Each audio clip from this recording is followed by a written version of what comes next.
first thing I want to tell you about these is it's a little powder product. Anyway, they're little particles of dyes, and then there's also particles of walnut inks in here. So each one, like this is Golden Sands, this one's blue, so this will have blue, but then there's also some walnut ink particles. And they're different sizes of particles, and they dry at different times, and they just do crazy things, and they're very interesting. The main thing I want to tell you about them is that they're super powerful. Now, what I would suggest if you get them, the first thing you do is poke a hole in the top and use it. Well, the first thing you do, it actually comes with a little white liner inside the lid. Take that out, poke a hole in the top, and so that way you can use it like a little salt and pepper shaker, because they are so powerful that that they don't you don't need a lot. I just started trying them in. I made this morning. I also made some bigger, lighter things, and I went off the rails again, like I'm prone to do, but I stayed within this color with this flower scheme. Let me show you the first thing I did with them. And I'm gonna just sit this paper right on top of my gel plate. I'll get to the gel plate in a minute. Now, I'm gonna just use this straight. This is just a piece of white paper out of my printer. Nothing special. Just gonna lay right there on the surface. And I'm gonna take a little bit of Sunset Beach.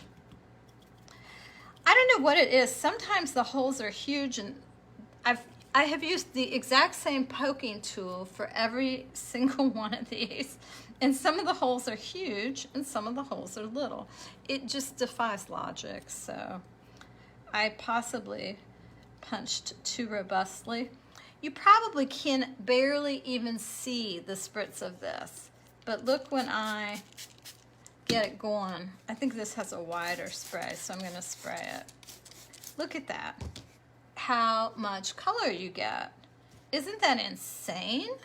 I think it's crazy how much color you get out of it.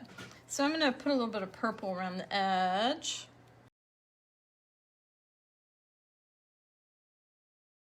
I'm gonna lay it on top. I'm gonna spritz over top of it to get that nice and juicy.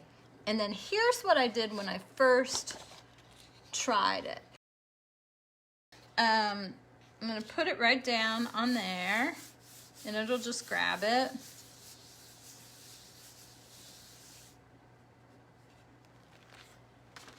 Well, and of course it doesn't do it right now, but when I tried this about a half an hour ago, this is just printer paper. It beautifully, you know, made the complete perfect little, like this. And it didn't do it that great right then, but I'm gonna show you using the gel plate. And then here was how I found you could just get an extra little piece, you know, that you could just use for whatever. Now, as I was saying, so this one we know is not fixed because this was just water and the powder. That's all that is, water and the powder. I want to fix it and make sure that it's going to be permanent, because I know how I am when I work. And I'm going to put a little matte medium on my gel plate. I'm going to smooth it out to approximately a 6x6 size, because that's what this is, a 6x6 stencil. And I'm going to lay it down on here.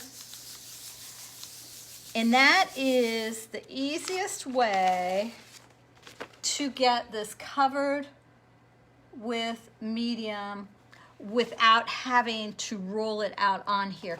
And I don't think it's that movable, but let's just say, you know, this will get your medium right on there and it'll be perfect, just what you need. So that is now protected. I'm gonna just wipe the rest of this off. All right, so I'll show you my idea here and we'll keep our fingers crossed. I thought, well, what if you started with gesso? And you know how I love my gold gesso. Uh-oh, No, this wasn't my idea. My idea was put stencils down first and then start with gold gesso. You guys, I'm losing my mind. I'm telling you. I'm telling you, it isn't pretty. It isn't pretty to watch a woman deconstruct right on the air, right? Let's get these pups out of the way here. And all right, so what I'm gonna do is put down some masks, some flower masks right on the gel plate. And then I'm going to put the gesso over top of them. All right, I've got my flower masks down and they're stuck down there. All right, so now I'm gonna get a little bit of the gold gesso because I do love it so much and put it right on top of the flowers. I want to get a decent amount, but here's my thinking.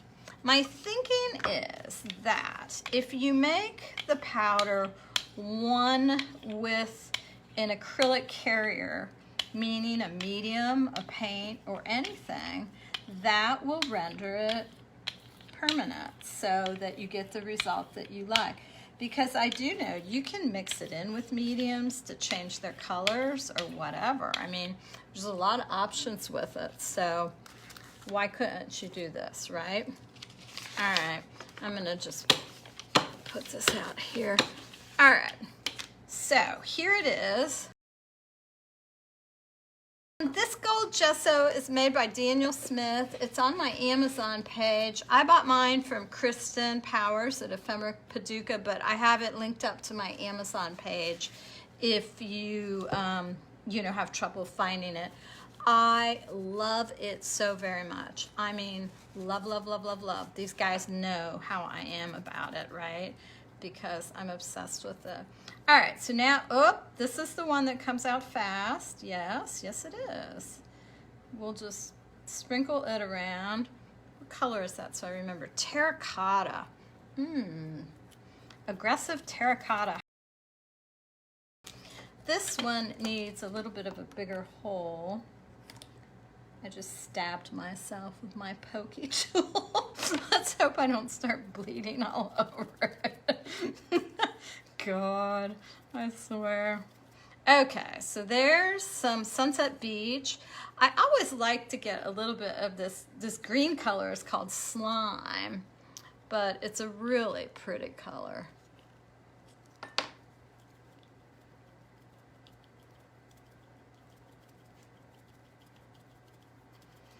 All right, so I think considering terracotta went so strong on there, I think I've got enough. I'm gonna just try to spritz this with some water and get it going. Bleeding for my art, I know, look at that right there, huh? Just made me think that I think I probably should get a tetanus shot one of these days, right? Now, once you've got some wet down, you can always add some more too, because it'll just stick right there. And if you're interested in working with these, I would suggest you Google the Infusions and go to YouTube. There are some videos. I just found for my taste, they weren't really doing what I wanted to be doing. And anyway, you know how I am. Yeah, at least it's in my color scheme. That's right, that's right. Now I have some paper here. This is that Dick Blick paper. It's just a 9x12 sheet is the reason I'm gonna use it. And I will say that I did not find that the first pull was the best, but we shall see here. So here's the first one.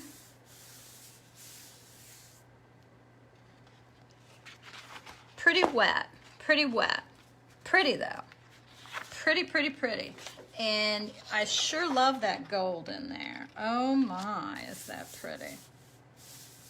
I mean, when you consider the gold and the powder, you get a lot of mileage here, you know. Let's move this so when I bring the next one out.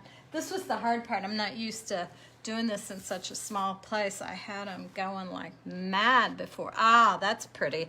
Where you get some white. Yeah, yeah, yeah. Nice. And then one more.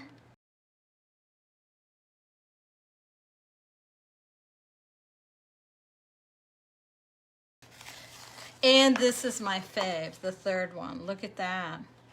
It actually pulled up some of the powder in its powder form, which that'll still, yep, that'll still, that part right there probably won't be permanent. But I think that the flexibility of this is quite interesting. I'm gonna see if I can clean up just using this white paper. I don't know how much I'm still gonna get, but I always think that even if I just get a little bit, it's still nice to just keep pulling as long as I can on the plate. And then I'm gonna remove my masks, my flower masks. Now this looks so interesting here. I think I'm gonna pull a full one. I'm gonna spritz it one more time just to get a little bit more wet here because it felt a little dry. It's really interesting, I think. I forgot a stencil. There's one right here. I didn't even notice it's still there. It's quite interesting though, because I swear, I think you could take this a little bit further and do things with it, and it would still be quite interesting. Let's see if I can get that part right there. I just think that there's some interesting potential here.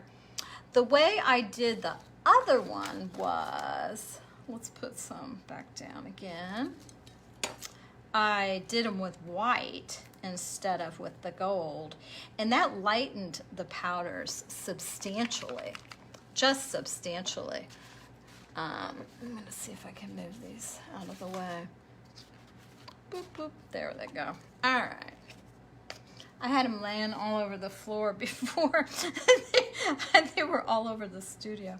All right, this is just a cheap craft paint in white. What I noticed when I used the white was they got kind of pale. The powders did. It was sort of interesting, I thought. And I thought it would be quite interesting to you know, go back in, and if you were gonna make a project or something, to go back in and use the powders in their fuller strength color along with the pale version, you know, because I thought it was kind of cool.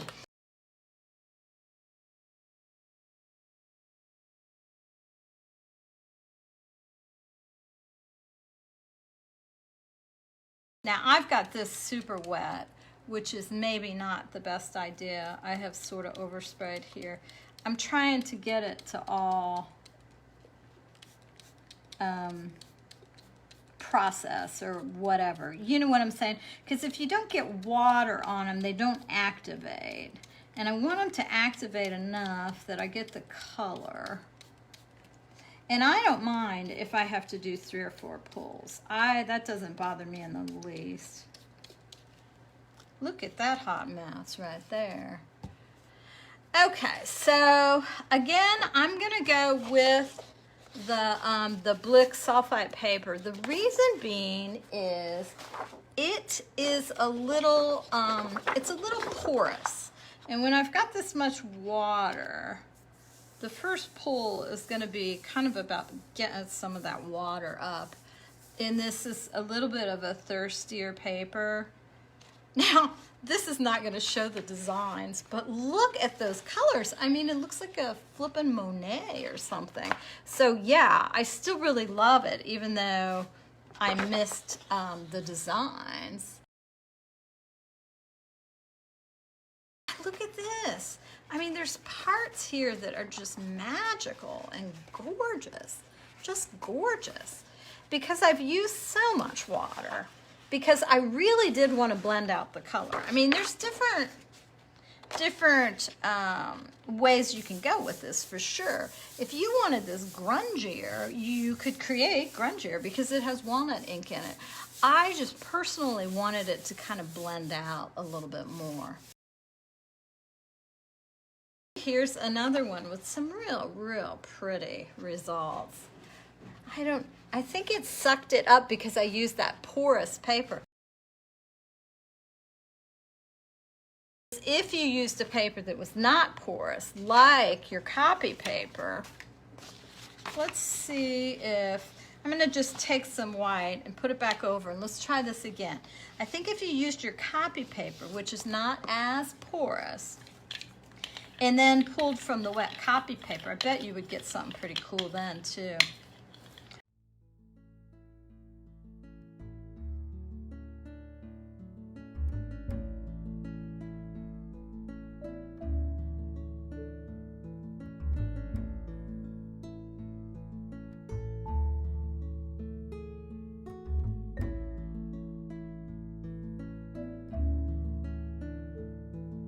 This is going to be a really wet one. It's so stuck, I can't get it to come up. Okay, there it is. Oh gosh, that's still pretty, isn't it? I rather like it. And we'll pull from this one.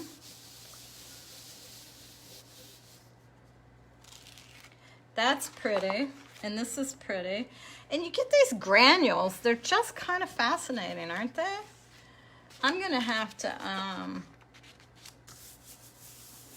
clean up these edges too, because there's a lot of very interesting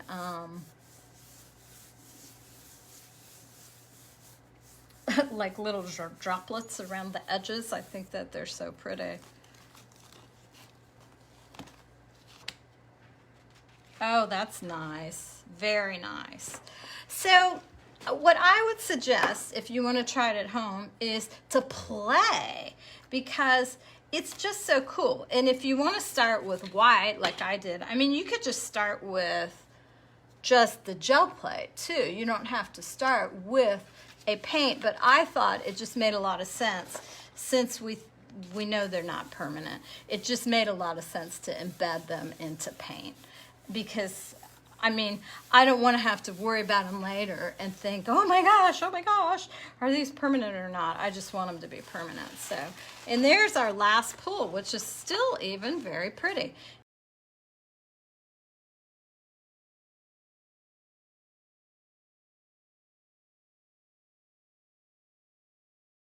So fun, fun, fun. I hope everybody has a fantastic weekend, and maybe you get to play with some of these infusions if you have any. If you have the Ken Oliver and the brushos, I think they'd work the same way. Share your results. Have a great weekend, all of you. I'll be back on Tuesday.